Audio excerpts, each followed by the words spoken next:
Ada 10 hal yang menjadi kriteria penilaian Peraturan Menteri Hukum dan Hak Asasi Manusia Kabupaten Kota Peduli Hak Asasi Manusia di generasi ketiga, di mana generasi pertama dan kedua fokus pada hak ekonomi sosial budaya, sedangkan generasi ketiga memasukkan hak sipil dan politik. Hal tersebut disampaikan analisis kebijakan Ditjen HAM Kemenkumham Dewi pada kunjungan lapangan RIM Assessment KKP HAM di Aula Baiman Bappedarik Kabupaten Banjar. Kegiatan ini dibuka Asisten Administrasi Umum Haja Siti Mahmuda, didampingi Kabak Hukum Putra, dan dihadiri beberapa SKPD terkait.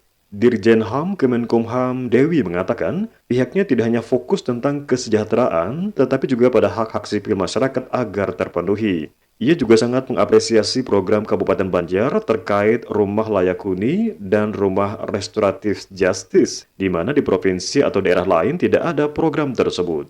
Sementara Siska, yang juga sebagai analisis kebijakan Ditjen HAM Kemenkumham, menyebutkan pelaksanaan dan program yang dijalankan di wilayah Kabupaten Banjar sudah dinilai baik dari seluruh aspek yang termasuk dalam penilaian. Lebih jauh, Kabak Hukum Setda Banjar Putra mengungkapkan, pihaknya sudah berupaya menyiapkan data dan bahan pada sesi diskusi yang dilakukan SKPD Banjar dalam penilaian KKP HAM tersebut.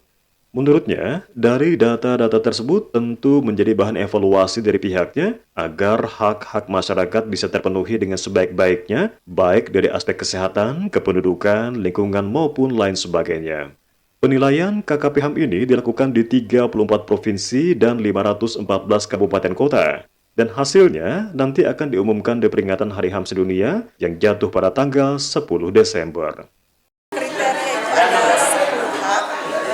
Kebetulan Permen Hukum Kabupaten Kota Peduli HAM ini adalah generasi ketiga, di mana generasi pertama dan kedua itu kita fokus kepada hak ekonomi sosial budaya, dan generasi ketiga ini kita memasukkan hak sipil dan politik.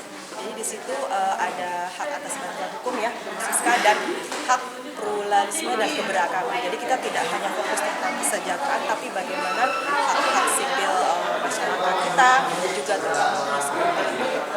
Mungkin setelah adanya tanya jawab tadi, sudah baik untuk pelaksanaannya, program-programnya juga sudah baik, untuk Dukcapil juga sudah memberikan sosialisasi kepada masyarakat, sudah ada juga masyarakat yang tidak ada layanan publik yang diskriminatif juga sudah ada tempat pengaduan online. Lalu untuk pekerja, untuk tenaga kerja di Kabupaten Banjar sudah tercover juga di BPJS, jadi untuk pelaksanaannya juga sebagian besar sudah memenuhi untuk kota yang kabupaten yang peduli HAM. Jadi termasuk juga untuk pendidikannya, jadi di SKBM, PAUD, dan SD atau SMP juga sudah pendidikannya sudah tercover. Dari sisi kesehatan pun tadi juga sudah untuk rasio puskesmas, dokter umum spesialis juga ada, dan untuk layanan kesehatan jiwa itu di puskesmas juga sudah ada. Mengucapkan terima kasih kepada perangkat daerah yang sudah hadir, gitu kan.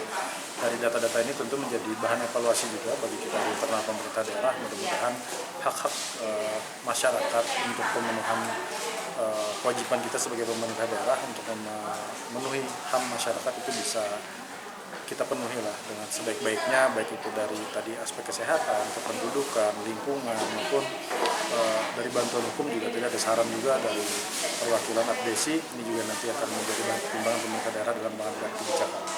Tim Liputan Suara Banjar melaporkan.